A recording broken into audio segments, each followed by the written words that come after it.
Aboliin keessummoonni asitti argamtan hiriyoonni Hacee biyya keessaa fi alaa uummanni addunyaa irra jirtan qeerroo fi qarreen daa'imman kaadhimamtoonni fi injifattoonni badhaasaa Haacaaluu Hundeessaa marsaa sadaffaa tamsaasa kallattiin nu hordoftan dhugaa Hacee obsaan waaqa irraa eeggachaa jirru hundi keessan maqaa jaalallee koo ijoollummaa amanamaa qulqulluu abbaa ijoollee koo bara dargaggummaa abbaa dhugaa fakkeessuu fi fakkaachuu hin dandeenye abbaa warraa koo hanga dhumaa akka laphee guutuun warra isa jaalatu akkasumas isa goomatu fuuldura dhaabbadhu na godhee goota jaalalaa darbeellee kan hunda caalu qoricha asumee fi as dhihoo seenaa dabe sirreessee dhugaa nu barsiisee Haacaaluu Hundeessaatiin baga nagaan dhuftan baga guyyaa kanaan nu ga'e anaa dhufuun jedha. Hacee koo anii fi ijoolleen kee yaaddoo kee irraa kan hafe nagaa jirra. Galata Waaqaa ijoolleen keenyas guddataniiru. Wantoonni baachuu hin dandeenye baay'een jiraatullee akka ati naan jettu Waaqayyo hin dandeessisuuf namaaf hin kennu akka arjummaa isaatti keessa darbus jiruu koo keessatti Waaqaa gaditti yeroo mara waan na wajjin jirtuuf ani guutuudha. Hacee koo waggaa afur guutuu hin dhuftaa kee malee hin hafta jedhee hin beeku. Ati yoo dhufuu baattes karaan sirraa fagaate illee amman si bira dhufutti si yaada. Hacee koo warri dhugaa kee nyaatanii dhiiga kee dhuganii dhugaa kee yoom akka baasan beekuu baadhus warri si ajjeesisee fi si ajjeesee mucayyoon ergamtuun isaanii warri xiqqaa hanga guddaa waa'ee ajjeechaa kee beekan dhugaa kee irra ciisan uffata keessatti kan maraatan gaaddidduu isaaniin kan rifatan kan dhaabbitti du'an jiruu fi jiraachuun kan jalaa badee nagaa akka hin qabaanne halkanii fi guyyaa akka boqonnaa hin arganne sirriitti beeku. Hacee koo hacee ajjeesnee kaayyoon keenya nuuf milkaa'a jedhanii yaadan ummata abdii kutachiifna jechuun ofii abdii kutatan ummata miliyoonaan lakkaa'amu keessattuu daa'imman reefuu dhalattu keessatti siidaa taatee onnee keessa akka jirtu yeroo beekan kan maraatan manni haa lakkaa'u. Yaa warra gantuu fi yartuu kan Waaqayyo kabaje namni homaa gochuu hin danda'u. Hacee koo waan lafa kanaa silaatuu beekta fakkeessuu fi fakkaachuun kan guutamedha. Lafa yeroodhaaf irra jiraannu kanarratti maaf dubbattanaan jedhu akkamittan dubbii dhiisaa maaf gaafattanaan jedhu akkamittan gaafii dhiisaa. Hacee koo sin dhabee dhugaa keetu badee utubaa kootu jigee mana kootu diigame agartuu kootu badee ijoollummaa koon dhabee gaafii ijoollee keen deebisuu dadhabee kanaaf gaaffiidhiin anis deebii dhabee. Kan siniif hin galletu anaaf galuu didee waan beektan qabdaniifus sobni soba sinitti fidee garaadhaaf jiraachuun onnee keessan miidhee sodaa keessanitu naaf galuu didee namni akkamitti of dhokatee miira isaa sobee jiraataa dhugaa simachuu dadhabee of miidhee jiruu filataa dhugaatu isin jidduu jira of sobuun isin baasu beekaa dhugaa Hacee dhoksuun keessan har'as borus gara fuulduraas inuma isin diiga.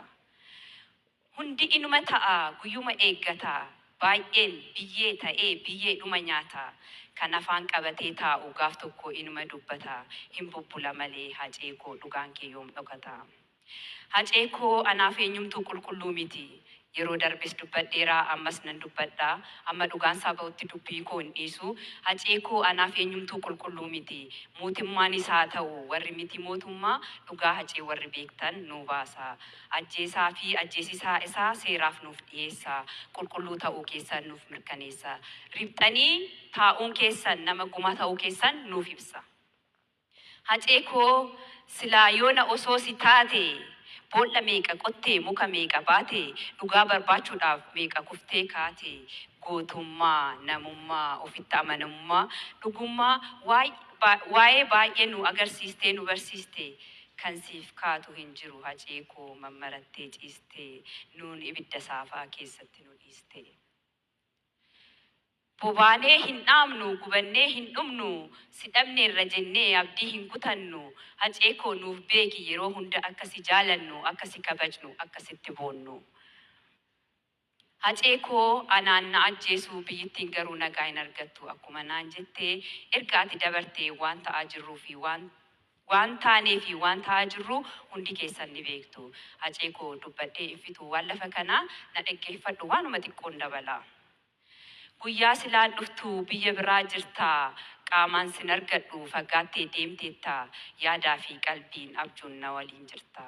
Kan si ajjeesanirra maqaa si balleessuuf micayyoo ergamtuu isaanii bilisa baasuuf waa baay'ee godhanii dhugaa kee dhoksuuf hacee manaa fuutee baate jedhanii basaastota isaaniin dhugaa haguuganii ajandaa hin jirreen olola oofanii warri ofii salphoo si se'anii maqaa kee xureessuuf bu'anii ka'anii. Hacee koo kan baatu ganama kan galtu galgala dhuftaa keen eegaa balbalan ilaalaa garaan na rifataa onneen na dhahataa mirri sodaanatti nam'ee qaamni na hollataa. Bilbilli keen ka'u rukutamee keen dhagahee yeroo na labahu. Lafatu naan maree amanuun dadhabee ol seenee gadi bahus sagalee keen dhabee. Ati diriirteetta hacee koo fuulli kee gammachuun guutamee. Riba keessa jirta jedheen si kaasuuf muddame kaaseen si hammadhe morma keettan marame awwaachuu dadhabde iyyee si waamullee nagattee deemta jedhee ammallee namanne. Maal jette hacee koo jechi kee ni dhumaa wabuu milkuu giiftuu uummata keetiif dhaamsi kee maaluma waan nu dhaammee deeme warri ajjeesistanii fi warri ajjeestan nutti hima waan gootanii fi waan gosistan isinumatu harkaa qaba. Hacee koo Boye sin deebisu iyyuu sin hambisu nutu si ta'e situ nuun miidhaa midhaan nyaannee miidhamnee muuxannee dhugaa kee baasurraa ukkaamamnee hafne dhugaa sobaan dhuguun dhiigaan dhiquun hacee ajjeesanii boqonnaa argachuun akka hin taane beekaa ribanii jiraachuun. Warri hacee ajjeestanii fi ajjeesistan dhugaa hacee qeerroo fi qarree lola dhiiga hacee qeerroo fi qarree lolaastan umurii keessan guutuu isin haa eeyyisiisu wal isin haa nyaachisu. Hacee koo qulqulluu taliilaa hin booroftu ati qulqulluu amanamaa hin moofoftu ati muu warra si nyaateef warra gantuuf yartuu taa'anii ka'anis gaaddidduu isaanii rifatu. Hin bade naan jedhu kan badan isaanii hin hafe naan jedhu kan hafetu isaanii isaanoo hin jiran dhiiga kee dhuganii si dhoksina jedhanii ofii dhokatanii mul'ata dhugoome ifarraan kaasanii. Naafifi hacee koo wabuu milkuu giiftuu keessattan si argaa uummata kees dabalatee too. Anis nan jiraadha abdii si godheetoo asumeef as dhihoon haftu boqonnaa dhabdeetoo. Naakottuu hacee koo si keessattan of argaa abdii horadheetoo. Siinan kabajame anaaf eenyummaa koo amman si bira dhufutti si yaada goota koo. Hacee koo karaa dheeraatu na hafee kan fuuldura koo taa'u duubatti garagaree bookee fi tafkii hin lakkaa'u jettee karaa dheeraa nuuf dhiistee deemte irra deemuuf maqaa keetiin faawundeeshiniin erga dhaabbatee waggaa 3 yoo ta'u hojiin hanga ammaatti hojjetame akkuma jirutti ta'ee gara fuulduraattis cimsinee akka hojjennuu fi uummanni ati jaalattuu fi isaan si jaalatan akka faawundeeshinii kee deeggaran abdiin qaba. Anis hangan jirutti imaanaa natti dhiistee deemte akkam bakkaan ga'uu fedha waaqaa naaf haa ta'u.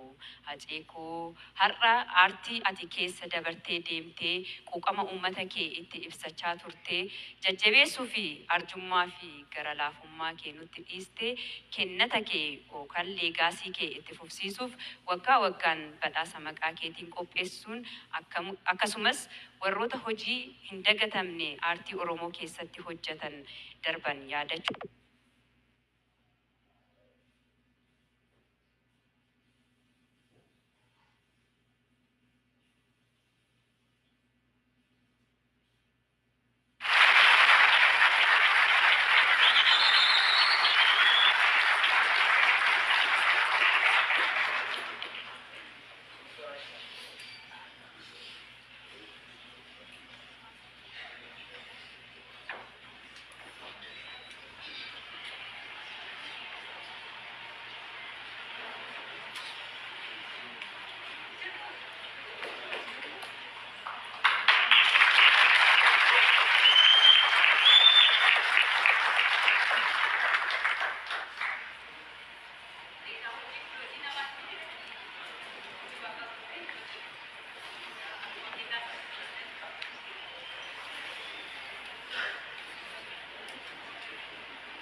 argitanii waan nama waan ta'eef natti fakkaata.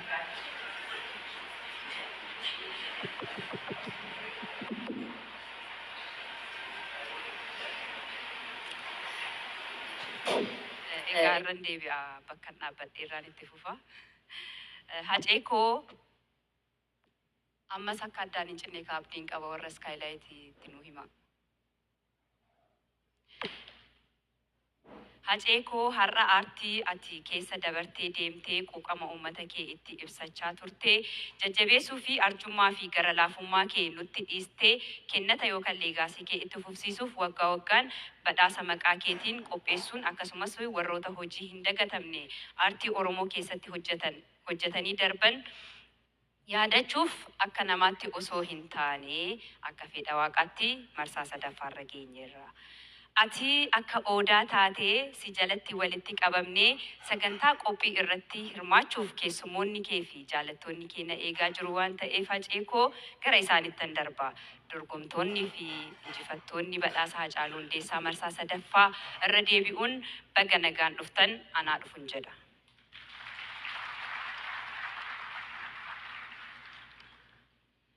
Milkaa'inaa fi miidhagina sagantaa kanaaf gahee guddaa kan qabdan boordiin faawundeeshinii Hacaaluu Hundeessaa, koreen badhaasa Hacaaluu Hundeessaa akkasumas hojjettoonni hundi keessan galatoomaan jedha isinillee na galateeffadha. Ispoonsaroonni keenya baankii Awaash, inshuraansii Awaash, baankii Oromiyaa, baankii Kooppii yookaan gamtaa Oromiyaa jechuudha. Dhaabbata Coca-Cola akkasumas hoteela Skylight baay'ee galatoomaa jechuun barbaada isinis na galateeffadha.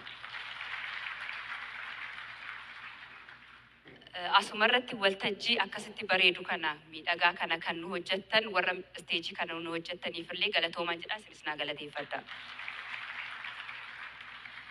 Walumaa galatti waaqaa fi Hacee kootti aanuudhaan osoo isin hin jirre sagantaan kun akka hin milkoofne hin beekama. Namoonni humnaan yaadaan beekumsaan qabeenyaan nu deeggartan gara fuulduraas nu deeggaruu yaaddan galatoomaan jedha. Faawundeeshinii Hacaaluu Hundeessaa warri gargaaruu barbaadan karaa 7855 irratti ookee jettanii erguudhaan guyyaa guyyaatti qarshii tokko akka nu arjoomtan jennaasumaan jechuudha. Namoonni biyya keessaa fi biyya alaatti yaadannoo Hacee bakka adda addaatti kabajan hundi keessan galatoomaa seenaan isin haa yaadatun jedha. Akka namaatti osoo hin taane akka waaqaatti nama waggaa dhufu nuunaa jedhu. Waaqaa fi Hacee kootti aanee akkan biyya alaa deemu fiilmii Hacee hojjechuudhaan faawundeeshinii Hacaaluu Hundeessaa gargaaruudhaan bu'aa bahii guddaa keessa darbuun haala mijeessuun Dr. Awwal Abdoo fi waa'eelawwan isaanii maqaa Hacee kootiin galatoomaan isaaniin jedha isinis na galateeffadha. Guyyaan isin bira dhufe kaasee hangam biyyatti deebi'utti isteeta adda addaa irra yeroon deemu simannaa naa gooftaniif sagantaa qopheessitaniif sagantaa qophaa'e irratti argamtan jaalala Haceef qabdan naaf ibsitan hundi keessan maqaa Hacee kootiin galatoomaan jedha.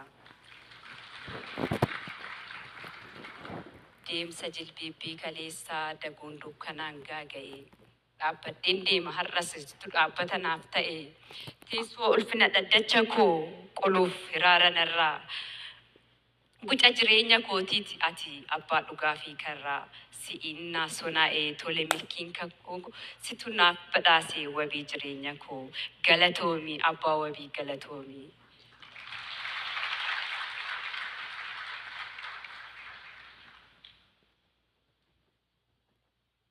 Dhumarratti har'as nan jedha borus nan jedha gara fuulduraas nan jedha dhugaan Hacee koon baane hundi keessan amantii qabdaniin xinnaan guddaan abbootiin hundi keessan akka dhugaan Hacee koonaa ba'u waaqanaa kadhaan jedha.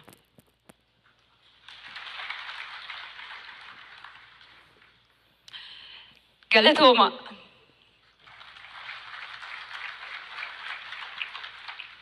Akka mukoofne immoo abdiin qaba gaa. Awwaarri isaatti dabarra waan ta'eef yeroo keenya eegnee waan hin jalqabneef dhiifama isin gaafanna. Galatooma.